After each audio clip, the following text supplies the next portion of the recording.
Hi YouTube, I'm Amy, and I want to share some things that I've learned the last few years about how to better use your glutes when you squat. So I was a powerlifting CrossFitter and loved it, and I always kind of would see these things about squats for glutes and yeah, she squats and this and that. And I could target my glutes, but not really so much when I was squatting. So for that reason, I kind of wondered, why can some people get a great glute workout with squats and maybe not so much me? So because I love squats, I wanted to sort of go about my business of figuring out how to get a great glute workout and keep squatting, which I love. So what I've done for all y'all is uh, I've been kind of working at this journey of being a great squatter using my glutes for the last couple years.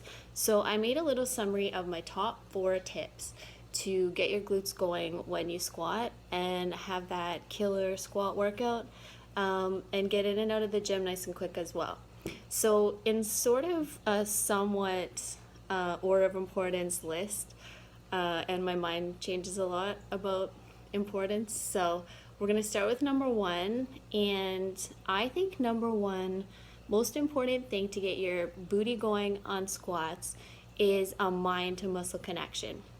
So there's a lot of different tricks that I'll talk about throughout the video about how to get your mind muscle connection going. One is going to be activation.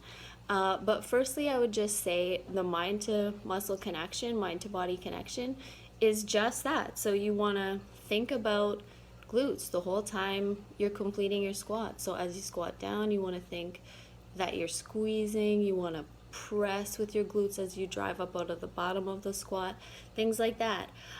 One of my favorite personal tips to get your mind muscle connection going for me, and it could be just because I'm very tall and have a long leg, is squatting down until my bum actually touches my ankles. So like the definition of ass to grass, right?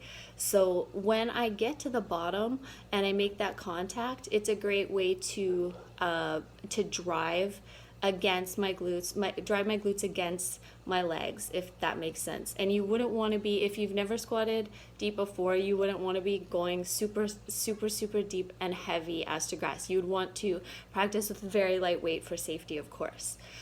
So number 1 most important tip is the mind to muscle connection, mind to body connection. It's a beautiful thing. Okay, so that's my number 1 tip.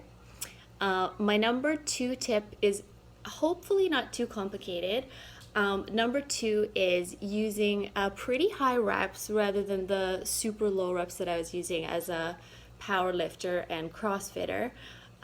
So basically the protocol that I'm going to show in the video at the gym is a protocol I've been using to grow my glutes for the last, oh gosh, I'm not even going to say.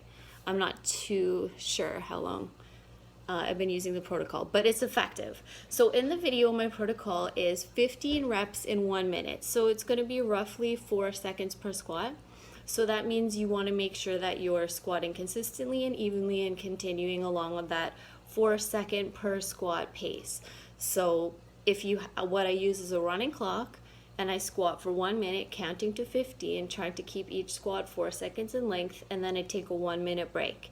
If you've never tried a squatting protocol before where you're squatting that many reps and that quickly, you would definitely want to just do 2 or 3 rounds the first time and see how sore you get, and then you can just continue to increase it up to as much as 7 rounds, and that gives you 105 reps. And that's what I generally do unless I've been absent from that protocol for a while. So I'll maybe put that in the bottom in the comments. So 15 squats on, 4 second reps, 1 minute in length each set, and then a 1 minute break. And you're going to be very gassed during your break. You're going to be really using your break to recover for the next round. So that protocol is my second tip. Just using that protocol, it is amazing. You do have to watch your form. I mean, you don't want to be so obsessed for form that you don't get a great workout, but you also do not want to hurt yourself. So you want to keep your chest up, want to keep your back straight, and you want to keep your knees out as much as possible. If your form is just done, then you would probably want to stop the set right away. Well, no, you definitely would want to stop the set right away. Not everyone's me. Okay, so number 3. And this is squatting with a resistance band around my knees. What the resistance band does is it gives you an opportunity to really feel that, again, that mind to muscle connection of driving your knees out against this physical band. When I used to teach clients, I would do the same thing with a physical cue when there wasn't bands all around, and just remind the client to press out, say, against my hand and this and that. But the bands are wonderful. With the bands, you have to be careful. You don't want to be squatting super heavy in a band because you could hurt yourself.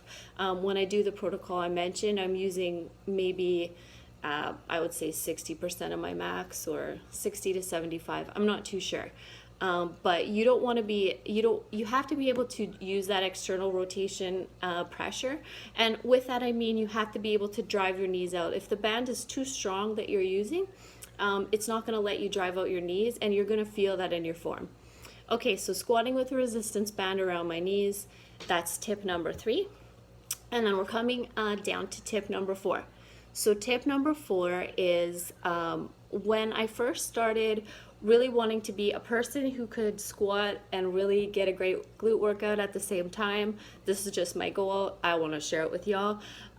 What I did was I used many glute activation warm-ups and drills until I really felt like I didn't need them anymore. They're almost like a training wheel for when you're trying to get your glutes to participate more in your workout and do their job. So glute activation warm-ups are basically, they're just going to be like isolation exercises with just your body weight generally, or a very light little band, just to really feel like the neural drive click in and click on.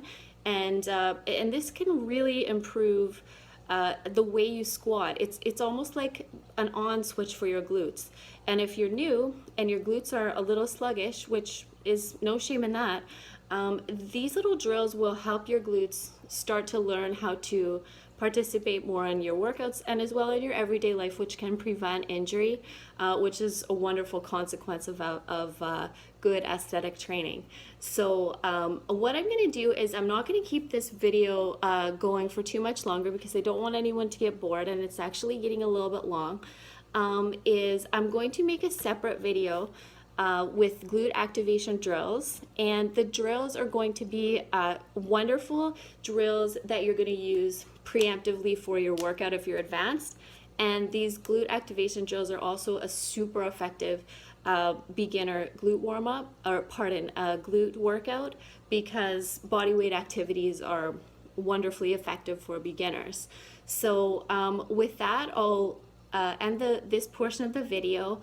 And then I'm going to show just what a set of the protocol that I mentioned looks like in the gym, of the squat protocol that I was mentioning, where I'm doing the 15 reps on, 1 minute off, just so y'all can see what that looks like in real time.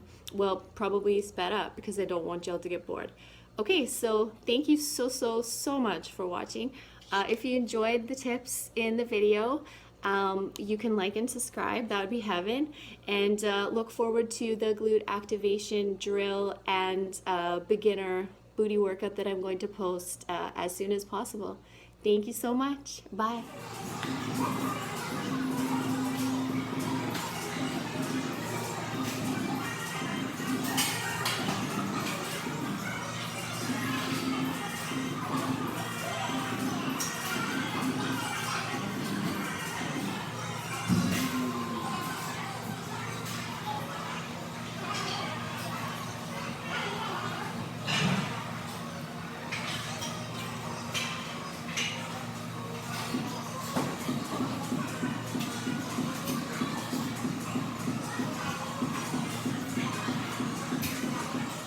Okay, we're going to wrap up the video with a motivational quote from Jackson. Your limitation, it's only your imagination. Right on. Bye, YouTube.